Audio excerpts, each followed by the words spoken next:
Viagem na eletricidade.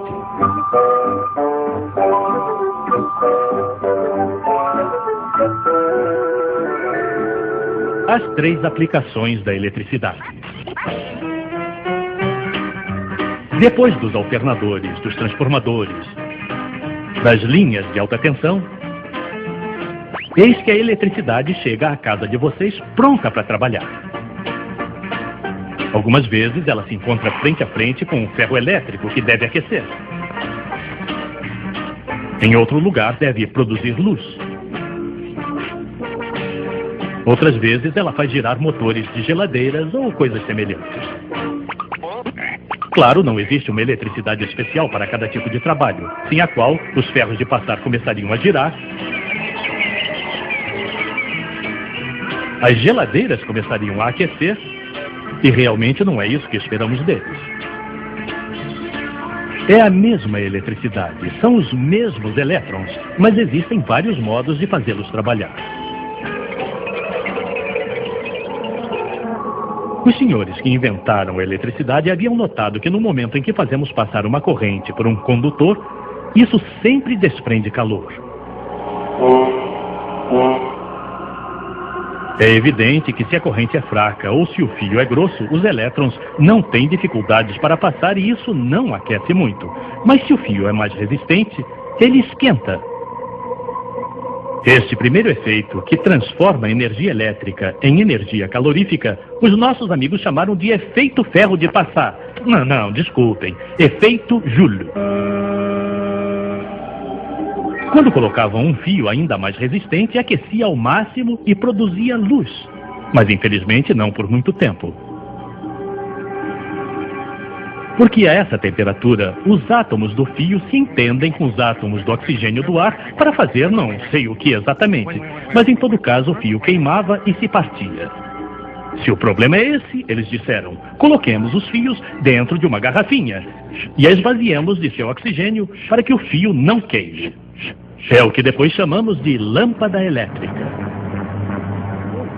Então, primeiro modo de fazer trabalhar os elétrons, o efeito Joule. Outros senhores tinham um hobby. Eles faziam bobinas com fios elétricos que enrolavam em torno de um núcleo de ferro.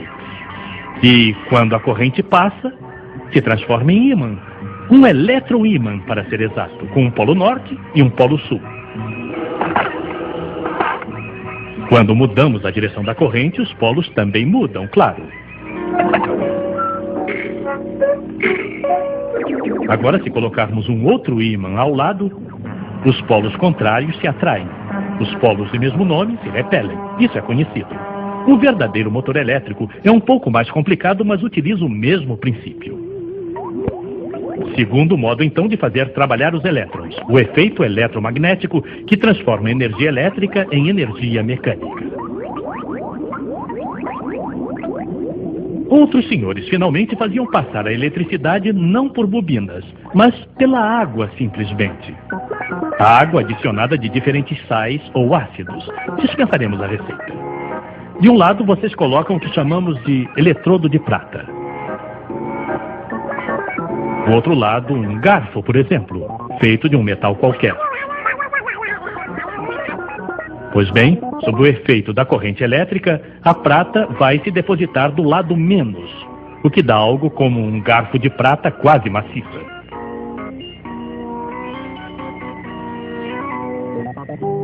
A eletrólise, terceiro modo de fazer trabalhar a eletricidade. E a própria água, que como todos sabem é feita de um átomo de oxigênio e 2 átomos de hidrogênio, é decomposta pela eletricidade. Ora, o gás hidrogênio, se o recuperarmos, o comprimirmos, o liquefizermos, pode ser um excelente carburante, do qual nos servimos em particular para fazer funcionar os foguetes.